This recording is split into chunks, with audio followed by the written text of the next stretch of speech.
Welcome to Real Herbalism Radio, show 240, recorded at Big Dog Studios in Eugene, Oregon. Today's show is made possible by... Oh man, that's such a pickup.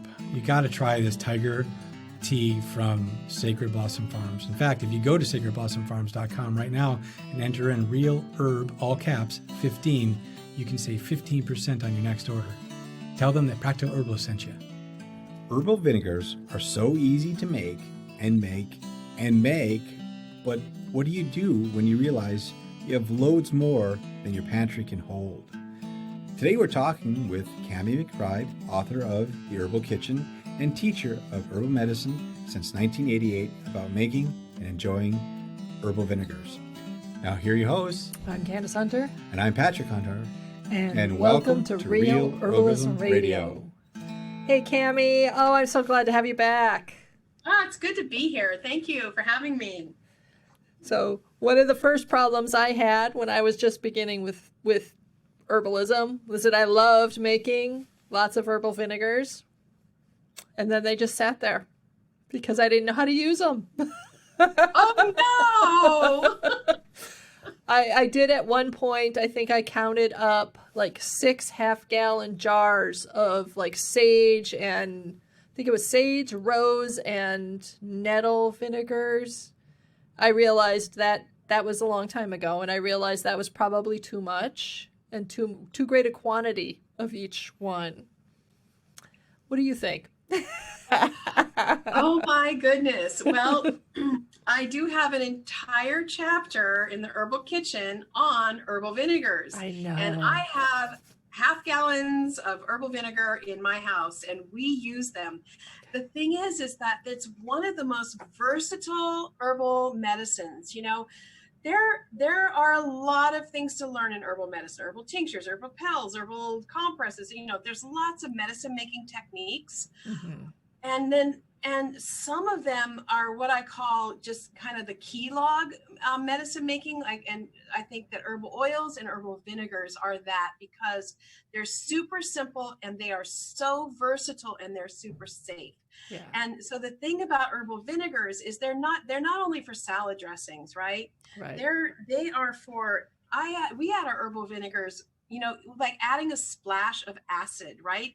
That acidic taste can make your soup, your pesto, your hummus, your chicken salad, your rice pop, even if it's just like a teaspoon, you know? Right. So sure, it's great in salad dressings and marinades and to braise with, but we put little splashes of herbal vinegars into our soups and on our greens, and it's a condiment that we use pretty much every day in small amounts. And so, you know, it might as well be full of herbs, right? Right.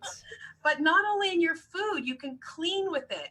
Like I make a lavender rosemary vinegar, and that's what I clean the bathroom with. It's completely disinfected. Awesome. That's what I clean the bathtub with, right? Right. So you can clean with it. You can eat it in a dozen ways, and it's really good for the skin. So if you've got a bunch of, you know, like you said, you had sage vinegar, I'll put that in the bathtub. I'll put 2 cups of that vinegar in my bath. It really is incredible anti-inflammatory.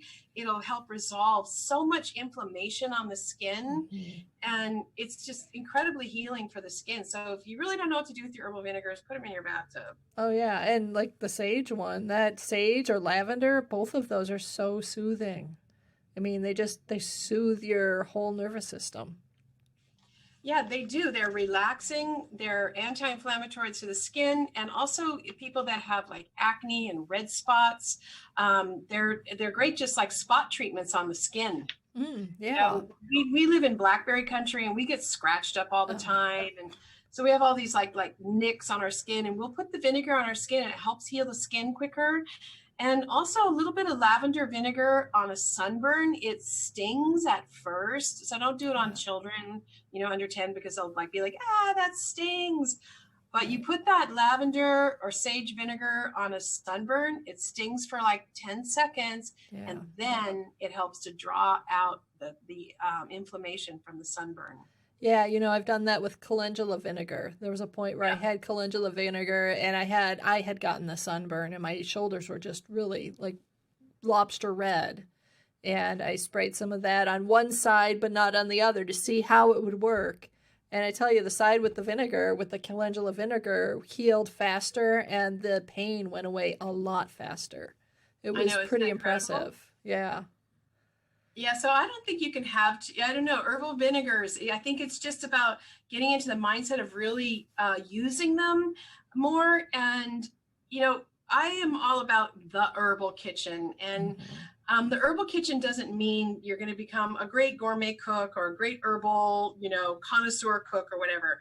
An herbal kitchen means that you're herb ready and you're set up, that your herbal kitchen is set up so that, what I call herbal ready. And so like, you don't have to think about it. And even if you're just like eating to go food, or you don't have to cook a big old fat meal, but whatever you do eat, you're going to splash something on it that's full of herbs. And that's what's so great about like the herbal sprinkles, the herbal oils, the herbal vinegars, is that they're ready, Right. And so even if you're just eating rice and avocado, which is our kind of go-to. I don't feel like cooking. Right? Put avocado on it. Then you can put your herbal infused oils. You can put some herbal sprinkles. You can put your herbal vinegar on it, and now you've got an you've got an herbal filled condiment. So it's really about having your herbal condiments ready, and the herbal vinegars are, you want to fill your pantry with herbal condiments that really make every meal a little bit better, a little bit healthier, and more a diverse array of nutrition that's coming from the condiment, like the vinegar, right? Yeah. Well, one of the things that I've noticed when you go to, I'm going to say this, it's going to sound terrible, but the fancy pants expensive restaurants where they serve you the food that was just grown in their like back 40, like today, they have these herbal vinegars, they have all these fancy condiments. And when you take a really good look at what they're doing, they've just got the herbal kitchen going. That's all they're doing is they've made a lot of the same types of things that you talk about in your book, and that's the kinds of things they've got. They've got a variety of different herbal vinegars, and they just add those in. So you do that for yourself, and suddenly you're going from, just a plain old meal to something that you can call artisan, even if you're kind of laughing a little as you do it. Yeah, now it's artisan, and that stuff is expensive. And when you make it yourself, it's so inexpensive. And one of the things that I love about it is that it's such a simple thing that you can do to stretch your food dollars and to stretch your proactive healthcare plan. Yes. Because all of those herbs and spices that I put into the vinegars, they're carminatives, right? Yeah. They're carminatives. They help us to digest our food. They help us to get more nutrition out of our food. And so, I don't know, food's expensive these days. It just keep getting more and more expensive. Right. And this is one simple thing that you can do. Adding these carminative herbal vinegars to your food helps you get more nutrition out of your food. Right. You digest your food more efficiently with that splash of herbal culinary oil or that artisan vinegar on your mushroom saute or whatever. You're going to extract more nutrition from those hard-earned dollars, from all that organic, slow-grown, right, food that you're eating. Yeah. So what is it that you can do in your life that takes so little effort, where it really stretches your dollars and increases your health through nutrition? Right. There's not that many things that are as easy and as effective as this. Yes. Yeah. Now, when I first learned to make herbal vinegars, I don't remember, honestly, who it was that told me this, but they said you really have to use fresh plants. But I don't think, and I've done many herbal vinegars with fresh ones. I haven't done much with dried, but you've got quite a few recipes that work with dried ones. Yeah. So the thing about the fresh ones, when you make it with a fresh vinegar, you really have to remove the plant from the vinegar. Mm-hmm. You know, with the dried herbs, you can leave them in the vinegar longer, and actually at the end of the bottle, throw all the dried herbs into the marinade with the vinegar. Nice. But you can make, you don't need fresh herbs. You can make incredible vinegars with dried herbs. Well, and that opens it up to like folks like me. I don't live in a tropical climate, so I'm not going to grow my own peppercorns and be able to harvest them fresh. That's just not happening. You know, right. I've tried growing turmeric a couple times and I failed miserably. You know, even ginger potted in my yard is not as happy as one might hope. So, you know, a lot of times it is dried, or it's what I can get at the grocery store rather. Yeah, you can make it with dried herbs and spices, and what's just right. You know, again, all those herbs and spices that are in your kitchen cabinet, whether it be parsley, sage, rosemary, and thyme, or the dense spices like clove, cinnamon, ginger, they're medicinal. And you put some of those dried spices in your vinegar, and now you've got a vinegar that's medicinal. It's got vitamins and minerals. It's anti-inflammatory. It's carminative. And, you know, usually we think of the herbs and spices in our cabinet for flavor, right? When you ask people what's that cinnamon, they say it's for flavor, but it's actually not there for flavor.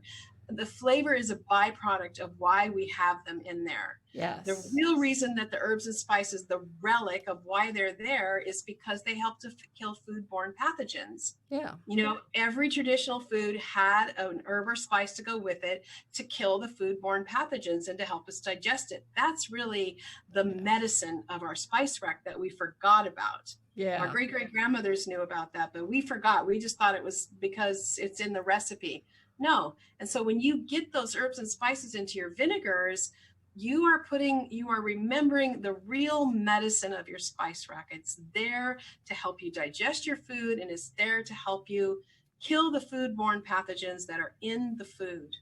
Nice. You know, I have a family member. I grew up, part of my family married into a Russian family, and I grew up with spending some holidays with this traditional Russian family, and they harvested a lamb every year. And I remember all the elders in the back, you know, out back, and I remember seeing this meat like wrapped in rosemary, like huge bundles of rosemary, and all the old timers out in the backyard dealing with that carcass, you know. Yeah. And so now all those younger people that are my age, they have that recipe and they use the rosemary, but they don't remember the medicine of why that rosemary is used. They think it's for flavor, but no, they wrapped that carcass in rosemary and left it out in the backyard for a day. Yeah, you know? so it would cure. And it needed the rosemary. It's the medicinal. Yeah. You know, the antimicrobial, the antibacterial. So it's for us to just start to remember what's actually the medicine that's in. Why are we putting our cinnamon and our rosemary? Right. Why do we put that rosemary and thyme in our red vinegar and make salad dressing with it? Yeah, it's not just for flavor. Exactly. Well, one of the things that I did, my family went vegetarian at the beginning of this year, and I was the only vegetarian. Everybody else went vegan. So they went like, whoa, wait. Veganish. I still have butter on my toast. I can't stop that one. Right. But they went for that, which was fine. And I was really happy that they did. But I found that I was home making myself a meal that usually included some kind of dairy in the middle of the day every day, by myself, because I didn't want everybody else to feel bad they couldn't have the cheese or whatever. And one of the things that I noticed that was really important for me was to add more and more carminative herbs. So like instead of like a dash of fennel, I was using like close to a tablespoon of fennel and loving it. You know, I would make my yogurt and I would put in, you know, a teaspoon of cinnamon and a teaspoon of ginger, and then maybe I'd add some other like milk thistle or something like that in there too. But it was the cinnamon and the ginger that fired it up enough so that I could digest the yogurt, given the coolness of my diet. You know, because I mean, we ate a lot of just vegetables. We went from very much meat eating and more cooked than not cooked to having a lot more raw vegetables. And all of that's a little harder on the digestive system. So for me, that made a huge difference. Right. Yeah, that's so good that you figured that out because, I'm a clinical herbalist for 20 years. I have seen so many people make that transition without the herbs and spices and come to me just like everything's cold. Their stomach's cold. They're not digesting. They feel terrible. And so, yeah, for you to like get that piece that you need that the diet is cooler and that you can get that warmth, it's like your herbs and spices are actually the bridge to digesting your food. Yes. They're not they're flavor, sure, but they are the bridge to you being able to digest your food without using so much of your own energy. Yeah. And if your diet's colder, they are a much more important bridge. It's hard work to turn life into us. Oh, right. It's like the plants photosynthesize, but we still have to turn them into our own cells. It's hard work. Digestion takes a lot of energy. And so, we all eat lighter when we get sick, right? We know that we have to free up our digestive energy when we don't feel well. Why not get help with that digestive energy at every meal, right? Right. And so it's really about preparing, your herbal kitchen is really about preparing meals that are laden with herbs and spices. Yes, since my early days of making herbal vinegars and then not doing anything with them, I've evolved considerably to making, in my case, I do make smaller quantities at a time, but, I'll make a wide variety. And then every time I'm making a salad dressing, which for me, because I eat a lot of salads on my own, is like every week, at least once a week, I'm making a new salad dressing and I'm trying different vinegars in it each time so that it's interesting. Yeah, that's one of the great health hacks is making your own salad dressing. Right. I make 2 salad dressings at the beginning of each week. We don't just eat them on salad. We put it on everything, and really look at the salad dressings in the store. Organic, they are not for real. Yeah. They have a little bit of olive oil, organic olive oil, and then they've got canola oil and soy oil. Yeah. There is really not a good salad dressing in the store for real. There really isn't. Yeah. You can save so much money and you get that good olive oil, that anti-inflammatory brain tonic olive oil. Mm-hmm. You put the mineral rich herbal infused vinegars in there. Oh, yeah. And then you throw a few fresh herbs. You're talking about a superfood, incredible tonic. Yeah. For the brain, for the gut, for circulation. Oh, yeah. And there is nothing like a good splash of salad dressing on your greens after you cooked them. You cook them. You got to throw the salad dressing on there to give them that little zing. It's all about the sauce. Oh, yeah. Love the sauciness. Well, the other thing that I think, herbal vinegars do is, the other part of it is not just the culinary part, the eating part, but the cleaning and the sanitizing and the things that, the thieves vinegar as an example. Oh, yeah. Just, aside from eating all the vinegars, the other part of it that, disinfecting your home with it. Yeah. That's where I found it to be so interesting and so powerful, other than just eating them. I know that it's just, you can wash your floor with it. You can clean your windows with it. And, that's another really huge health hack. We are really poisoning ourselves with our cleaning products, right? Yeah. I know walk down the aisle. That. You know that, but a lot of people are still using a lot of toxic cleaning products that are carcinogenic, cancer causing, right? Endocrine disrupting the hormones and the immune system. So if you can just make a simple lavender sage vinegar and clean with it, it's huge. And it's really economical too. Yeah. And honestly, the recipes that you have, it's ridiculously simple. Honestly, you get the herbs, get the right amount of herbs, stick them in the jar, pour some vinegar on it. There you go. How much easier can this possibly be? We use our vinegar as cold prevention too. So in the Herbal Kitchen, I have a 4 Thieves Herbal Vinegar lavender, sage, rosemary, thyme, peppermint, black pepper. And if something starts to go around, we drink our herbal tea and we throw a splash of that in our tea. Oh, right? that's brilliant. I hadn't even thought about adding it to the tea. We throw the really, yeah, we put the really antimicrobial vinegar, teaspoon, tablespoon, whatever you can handle, into the hot tea, and you drink it. And the heat from the tea helps to disperse all those antimicrobial properties, and it's really effective. It's Yeah, that's brilliant. Because I wouldn't have even thought to add vinegar to a tea, because the first thing, to an herbal tea, the first thing I would do is say, oh, well, that's going to be all sour. But once you get all the herbs in there, the sour will take the back seat to everything else. And you can always add a splash of honey. That's certainly not going to hurt. It's really good with honey and vinegar. And it's a lot of it is dosage. Like if you just put a little bit, it's like a little kind of a spike, and it's not super sour, you know. But if you want to add more, then you add a little bit of honey, and that absolutely, it's a great cold and flu.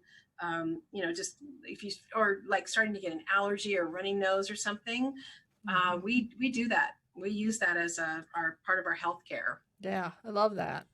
One of my favorite sections of the practicalherbalist.com is the witchy section. I'll admit it. I love the myth and magic. I love the recipes for magical teas and brews and potions. I love the incense making.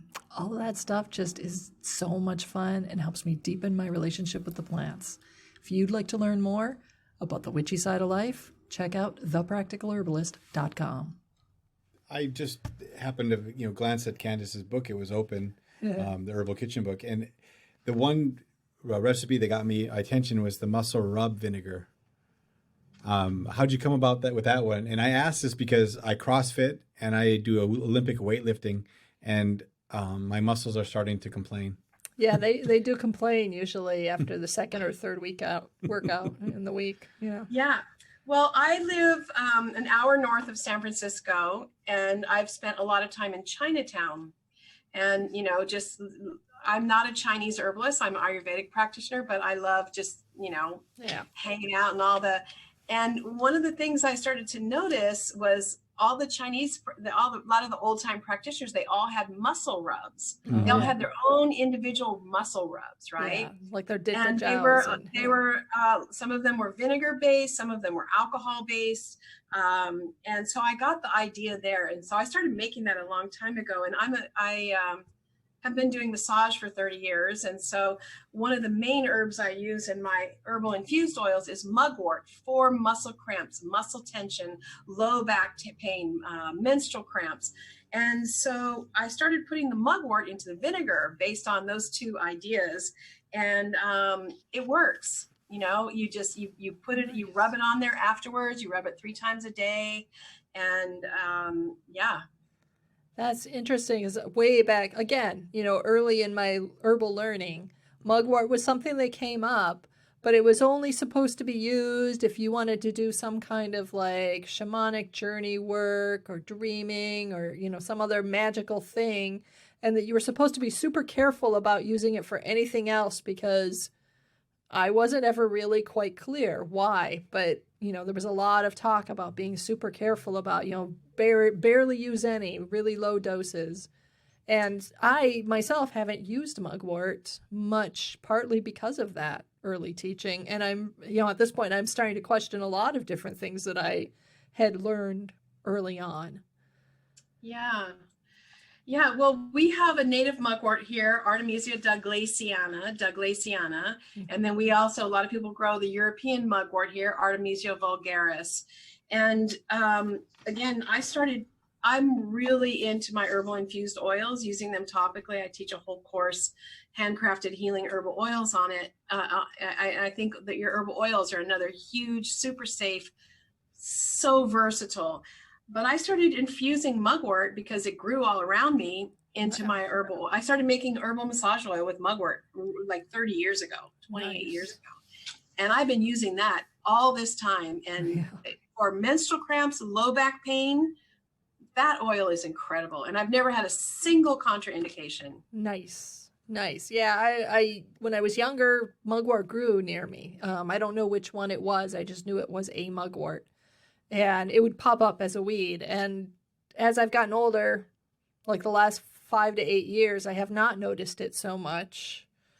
Possibly before that, because I was busy looking for other things at the time. So, but it's one that I've been thinking that I should probably return to and take a better look at that, because I'm not, like I said, I'm not entirely sure. Like rose geranium, that's another one that I only encountered when I was younger in essential oils, and there were about 1,000 cautions, related to, oh my God, it's an essential oil, so, it could kill you if you even smell it wrong, I mean, so I didn't really use it. And then after reading what you had to say about it, I had been starting to experiment with rose geranium a little bit, because it's what I could get a hold of.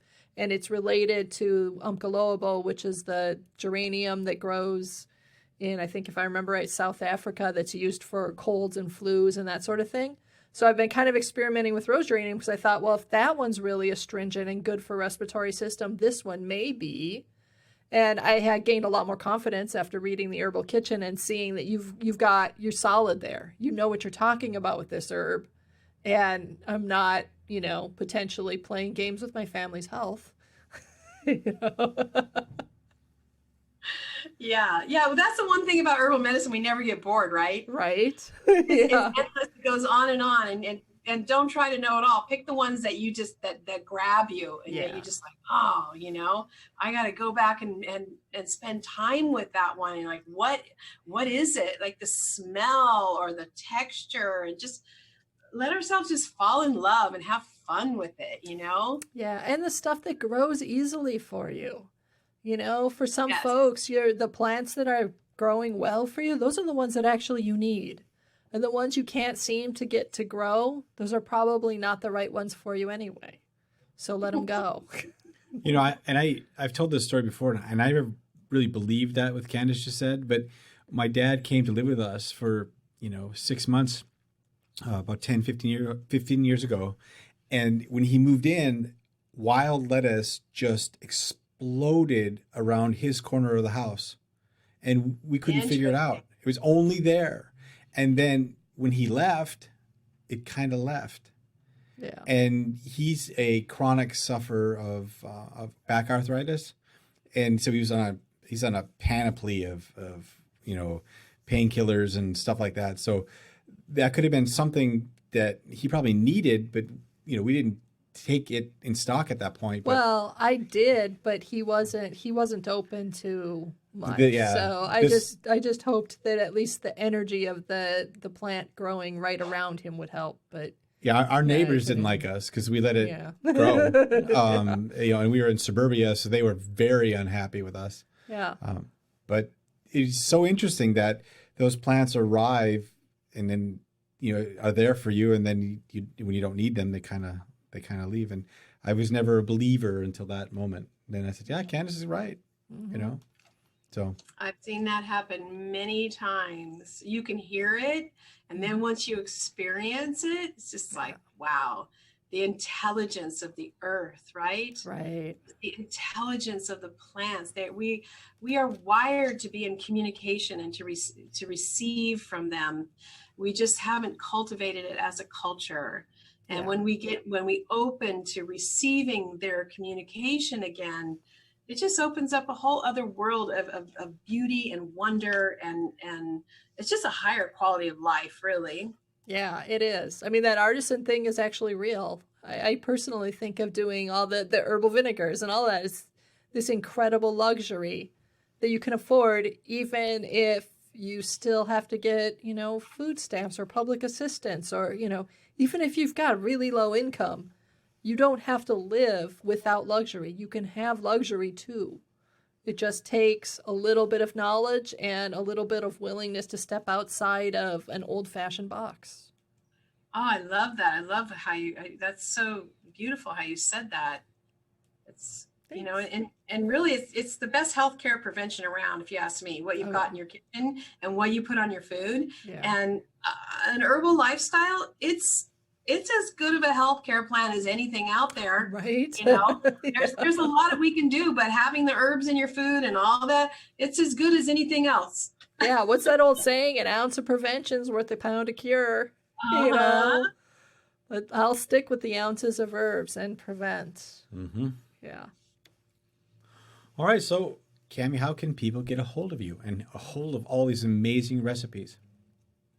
Yeah, so I'm at KamiMcBride.com, and you can hop on over there. And if you get on my sign up for my mailing list, I have all kinds of great offerings. You can go over to myherbalkitchen.com, My Herbal Kitchen. I have a entire companion course where, some people they do well on reading, but other people, if when you have me to walk you through the recipes, editors only give you like 3 inches of space per recipe. And in my Herbal Kitchen, the companion course, I take about 15 minutes to walk you through the recipes and what's behind the recipe and go deeper on the medicinal uses. And I give a lot more examples. I demonstrate examples of how to use the recipes. So it's a much more in-depth way to really bring your Herbal Kitchen to life. And you so demonstrate your ghee making recipe through your course, right? I demonstrate a little bit of, I pick the most favorite recipes from each chapter, and I walk through each chapter. And so, that's over at myherbalkitchen.com. Yes, I highly recommend that. And okay, so and you're on all the socials, so Facebook, social, Insta. You can just do a search for Kami McBride, or is there something else that you would search Kami for? McBride. Mm-hmm. Okay. Oh, there you go. Well, Candace, as always, Put an herb on it. The statements made about herbs and products on this podcast have not been evaluated by the United States Food and Drug Administration, FDA, and are not intended to diagnose, treat, cure, or prevent disease. All information provided on this podcast or any affiliated websites is for informational purposes only and is not intended as a substitute for advice from your physician or other healthcare professional. You should not use the information on this podcast and its affiliated websites for a diagnosis or treatment of any health problem. Always consult with a healthcare professional before starting any new vitamins, supplements, diet, or exercise program before taking any medication, or if you have or suspect you might have a health problem. Any testimonials, questions, or case studies are based on individual results and do not constitute a guarantee that you will achieve the same results.